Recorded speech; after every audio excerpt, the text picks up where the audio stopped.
తెలంగాణ రాష్ట్ర ముఖ్యమంత్రి గారు, అదేవిధంగా హోంమంత్రి శ్రీ రేవంత్ రెడ్డి గారు ఈరోజే మరొక్కసారి నేను అబద్ధాలకు చిరునామా అంటూ పచ్చి అబద్ధాలు మళ్ళొకసారి ప్రజలకు చెప్పడం జరిగింది.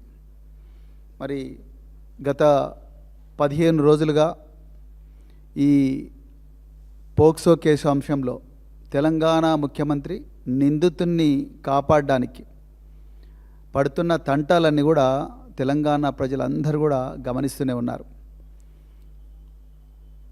బీజేపీ కేంద్ర హోంశాఖ సహాయ మంత్రి బండి సంజయ్ గారిని, వారి కుమారుణ్ణి కాపాడడానికి ముఖ్యమంత్రి గారు చేస్తున్న ప్రయత్నాలు అన్నీ ఇన్ని కావు. దానితో పాటు మరి ఈరోజు నిజానికి ఆ అమ్మాయికి అంతో కొంత న్యాయం జరిగిందంటే, మరి ముఖ్యంగా నిందితుడు, మొదటి నిందితుడు జైలుకు పోయిందంటే అది కేవలం బీఆర్ఎస్ పార్టీ గలమెత్తడం వల్లనే అన్నది కేవలం రాష్ట్ర సమాజమే కాదు, మొత్తం దేశ సమాజానికి కూడా అర్థమైంది.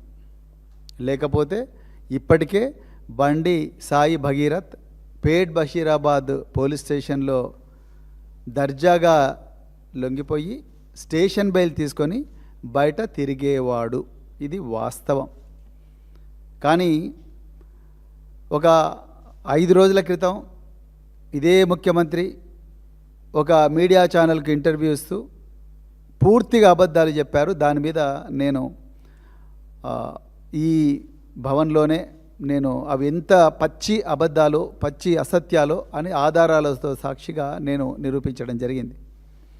ఇక ఈరోజు ఒక గంట క్రితమే గౌరవ ముఖ్యమంత్రి మరియు హోంమంత్రి రేవంత్ రెడ్డి గారు వారు మళ్ళొకసారి తెలంగాణ ప్రజలకు మీడియా వేదికగా అన్ని అబద్ధాలే చెప్పారు. వారు చెప్పిన అబద్ధాలను ముందు మరి అవి ఎంతవరకు అబద్ధాలు, ఎంత ఘోరమైన అబద్ధాలు, నిరాధారమైన ఆరోపణలు అనేది సోదాహరణంగా సాక్ష్యాలతో నిరూపించి దాని తర్వాత మరి ఇంకొక అంశం ఉంది.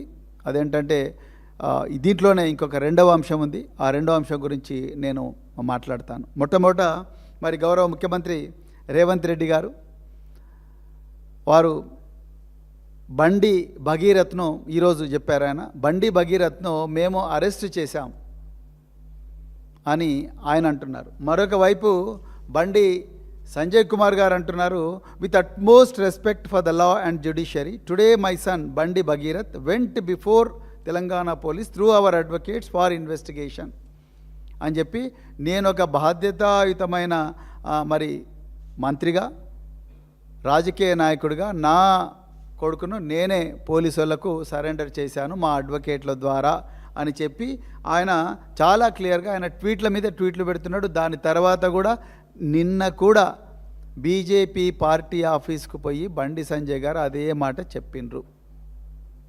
కానీ ముఖ్యమంత్రి గారు మాత్రం ఇవాళ ఒక కొత్త అబద్ధాన్ని మరి మన ముందరకు తీసుకొచ్చిండు. ఏంటంటే మేము బండి భగీరథ్ను మేము అరెస్ట్ చేశాం, ఆయన లొంగిపోలేదు అని అంటున్నాడు. మరి ఇప్పుడు ముఖ్యమంత్రిని నమ్మాలనా, కేంద్ర హోంశాఖ సహాయ మంత్రిని నమ్మాలనా? ఇలా మరి సైబరాబాద్ పోలీస్ కమిషనర్ ఒక ప్రెస్ నోట్ రిలీజ్ చేశారు. ఆ ప్రెస్ నోట్లో మేము మరి ఈ బండి సాయి భగీరథ్ మీద 8వ తారీఖు నాడు కేసు అయింది. ఆ 8వ తారీఖు నాడు కేసు అయిన